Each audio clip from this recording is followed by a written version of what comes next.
Bonjour les amis, c'est bien d'être avec vous une fois de plus. Nous savons que de tout temps, chez les Canadiens, ce qui débute une conversation, c'est un peu de partage sur la température, la météo. Et alors, actuellement, nous sommes dans un temps qui s'en va de plus en plus vers le printemps.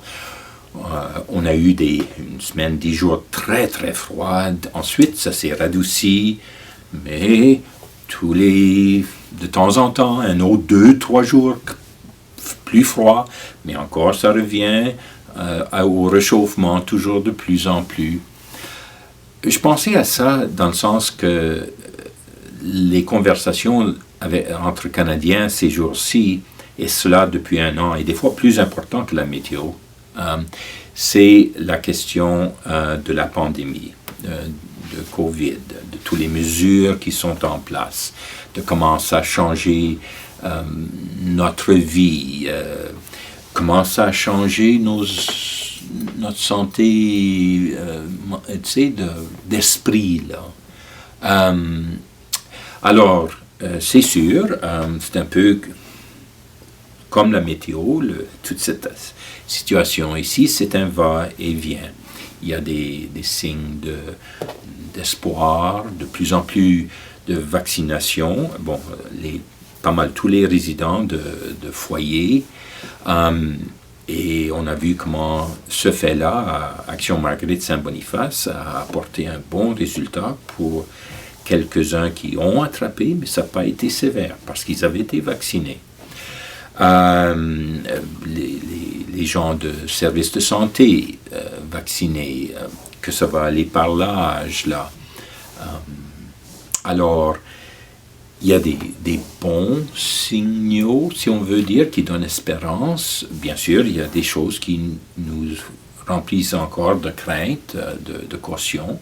Bon, les nouvelles variantes, est-ce que les gens vont suivre suffisamment les mesures en place pour qu'il n'y ait pas de regain de contagion, tout ça. Alors, dans ce va-et-vient qu'on vit plutôt, parfois chaotiquement, depuis un an et plus, on me demande des fois, et très validement, là, très bien, alors, où est-ce que l'Église se place dans tout cela, vis-à-vis les mesures du gouvernement, vis-à-vis la science, la médecine? Et je dois dire que l'esprit dans lequel on entreprend, certainement ici au diocèse, mais les autres diocèses catholiques, et j'ose dire même toutes les communautés de foi, vraiment, c'est la question de coopération et de dialogue. Alors, je vous donne un exemple. Ici, au diocèse, nous avons notre directeur de communication, Daniel Bayot, qui, lui, est en contact régulier, certainement à chaque semaine, des fois à chaque jour quand le besoin est là, qui rentre en conversation avec une personne liaison du gouvernement, du service de santé publique, pour que nous puissions mieux comprendre pour mieux communiquer. Et le gouvernement a établi cette fonction de personne liaison assez tôt, pas tout au début. On a comme communauté de foi la synagogue, la mosquée, l'église. On a dit, wow, est-ce qu'on peut avoir on doit avoir notre voix là. Et le gouvernement a reconnu ça. Alors, depuis des mois, il y a cette possibilité de communication et de dialogue pour bien comprendre. Parce que ça, c'est l'autre service du diocèse, là, surtout envers les fidèles, c'est que les gens dans les paroisses veulent savoir qu'est-ce qu'on doit faire. Ils veulent savoir aussi pourquoi est-ce qu'on doit le faire. Et alors moi, j'ajoute, et nous avons besoin de communiquer, de vivre entre nous en quel esprit on le fait. Alors, qu'est-ce qu'on nous demande? Eh bien, c'est sûr, ça évolue. Alors, Daniel, en parlant avec la personne liaison, là, avec le gouvernement, alors, ceci est demandé. Mais aide-nous à clarifier, on demande au gouvernement, est-ce que selon les mesures et dans l'esprit, est-ce que ça c'est possible, ça oui ou ça non? Est-ce que c'est sage ou non aussi?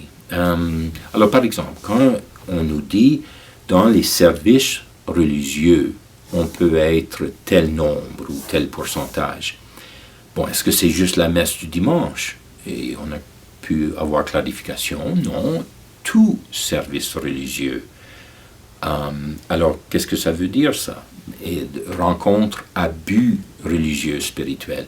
Donc, la catéchèse, les groupes de partage de foi, les groupes de prière, chevalier de colon, en anglais CWL, PPC, le CPP, les conseils paroissiaux, on vient d'apprendre, sont considérés dans ce domaine-là. Et alors, bien sûr, avec les mesures appropriées, mais en termes de distance et sanitisation et masques et tout ça. Bon, alors, c'est pas travaillant contre le gouvernement et c'est pas essayant de s'escamoter, puis c'est vraiment comprendre ce qu'on nous demande, pourquoi on le demande, et de notre part, alors ceci ou cela, est-ce que c'est possible? Est-ce que c'est sage? Et alors un autre exemple serait, bon, la messe peut avoir tel montant de personnes présentes, mais un funérail ou un mariage ou un baptême, seulement 10, pourquoi? Eh bien, on nous a expliqué, c'est parce que le critère qui est vu là, c'est que dans tels événements, les personnes vont se rapprocher. C'est un moment de famille. Ouais. Alors, ok, on n'interdit pas les funérailles, les mariages, les baptêmes, mais on demande que ce soit à 10. Alors, c'est ce dialogue, comment dire ça, constant, ok? Alors, ce n'est pas le fait d'être contrôlé ou d'être instrument du gouvernement, c'est vraiment partenaire, coopération, dialogue. Et ça, bien sûr, pas qu'on pousse constamment, mais on demande constamment et on informe constamment de nos besoins, de nos intérêts, de notre désir.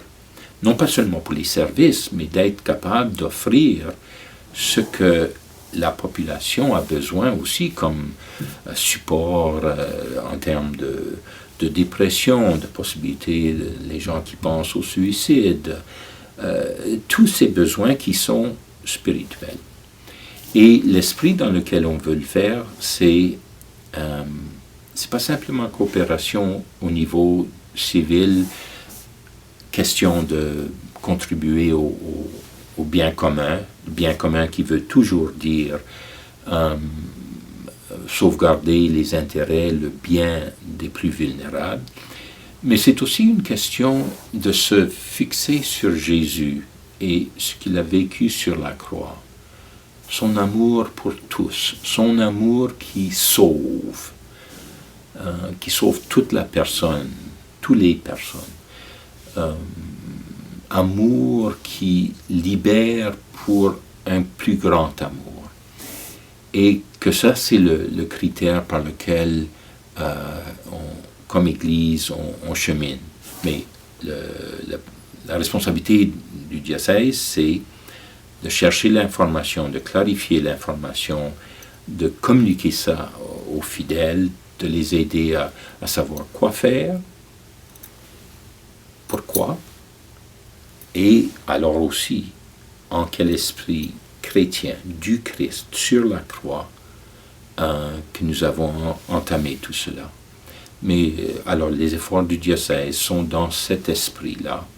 Et souvent on reçoit des questions et ça c'est vraiment bien parce que ça nous aide à savoir quelles sont les questions, quels sont les besoins de clarification, mais aussi dans quel esprit vivre ceci. Et ça c'est ce qui est le plus important. Et c'est une chose de carême aussi, de purification et de plus grand amour. Alors voilà notre approche au diocèse. Merci bien.